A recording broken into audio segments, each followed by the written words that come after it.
How do I get my energy consumption data from my electric and/or gas company or building tenant? And what happens if they don't provide it? That energy consumption data must be provided to you by them when you request it according to the regulation. They actually have to provide it to you within 90 days of receiving your request in 2025 and 30 days each year after. So once you've initially requested it from them, you have to have a handshake, we like to call it, with that utility to ensure you're getting all the right data. If there's 3 different meters in your building, you have to make sure those are all being reported. Once that's accomplished with your utility, they're going to provide you that data and provide it to you annually. And if a building owner has a documented case of a tenant or utility failing to provide them with the required data, MDE, as the department responsible for implementing and enforcing BEPS, will work with you as the building owner to come into compliance and ensure that all relevant parties uphold their requirements under the regulation. So next one here for you, Dr. Decarb, is what resources are available to help building owners upgrade their building if necessary? A third of the buildings in the state are already meeting the proposed net direct emission standards.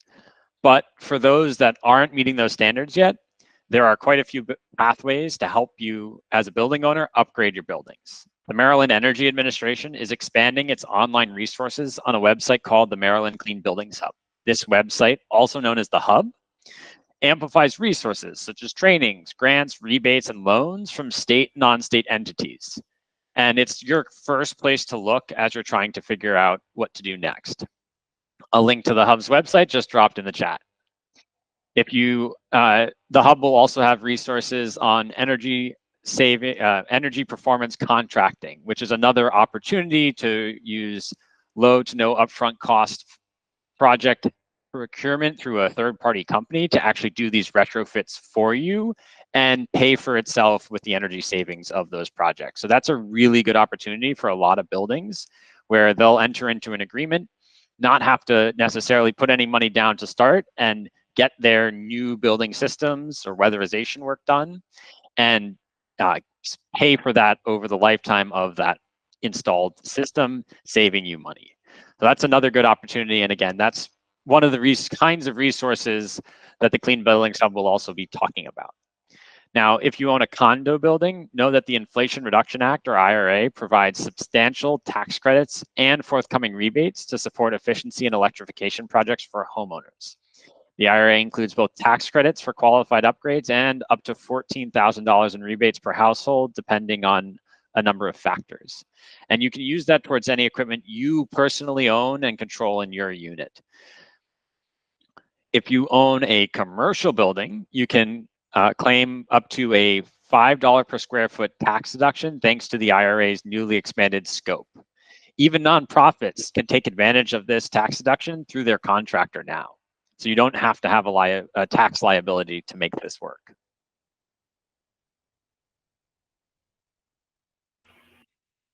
Thank you, Dr. Decarb. All right. Question 4 for the evening. Can I use renewable energy to comply with Maryland building energy performance standards? Renewable energy has many benefits. We're big proponents of it, and Maryland has several policies to support the growth of renewable energy in the state, including the governor's recent executive order to achieve net zero grid emissions by 2035. However, renewable electricity generation, and that's key, electricity generation, is not included in BEPS. Here's why. BEPS is focused on the direct greenhouse gas emissions from buildings. These direct emissions can be visualized as what's coming out of the smokestack at the building itself. As a result, on-site renewable electricity generation or purchasing renewable energy credits, or RECs for short, which is also commonly called off-site renewables, are not included in BEPS because they do not reduce those on-site emissions. Are there penalties associated with non-compliance? Yes. Well, depending on the situation and the level and duration of non-compliance, penalties can occur. That being said, MDE wants to help you as a building owner come into compliance with the regulation.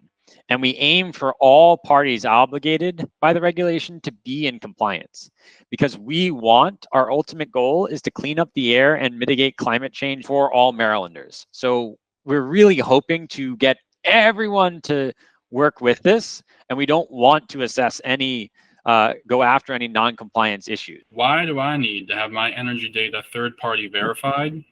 And who is eligible to be a third-party verifier?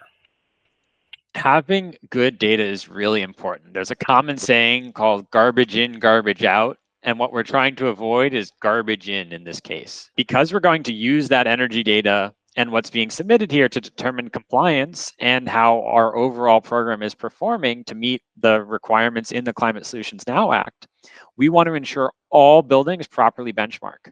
And this ensures fairness for all covered buildings complying with the regulation as well. What flexibilities are available when trying to comply with the regulatory requirements? There's a long runway until buildings need to meet that first interim net direct emission standard, which starts in 2030.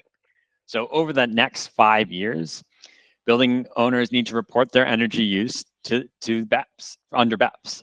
And so you have, it's 2024 now, there's no performance standards to meet until 2030. So you have a little bit of time, you can take a deep breath and make a good plan, which is all about what this reporting requirement is meant to do.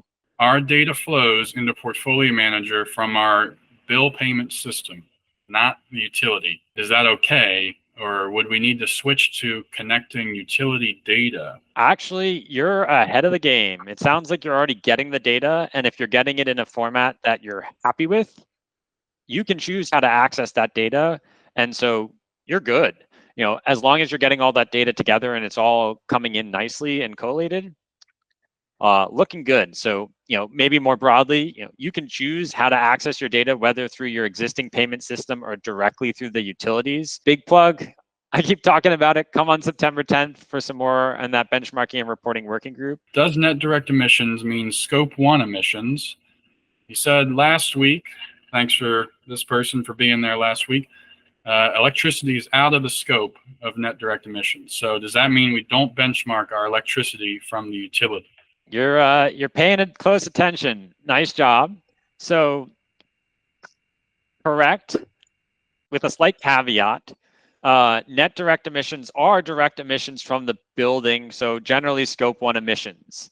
I will note, if you're connected to a district energy system, which again is a small number of buildings in Maryland, those might normally fall outside of a scope 1 emissions by a standard definition, but that is included in the net direct emissions calculations for a building. However, you're still required to benchmark your electricity from your utility as part of the overall benchmarking, because we're required under this budget bill that I mentioned to do some reporting on site energy use intensity and move forward with those site EUI standards at some point down the road.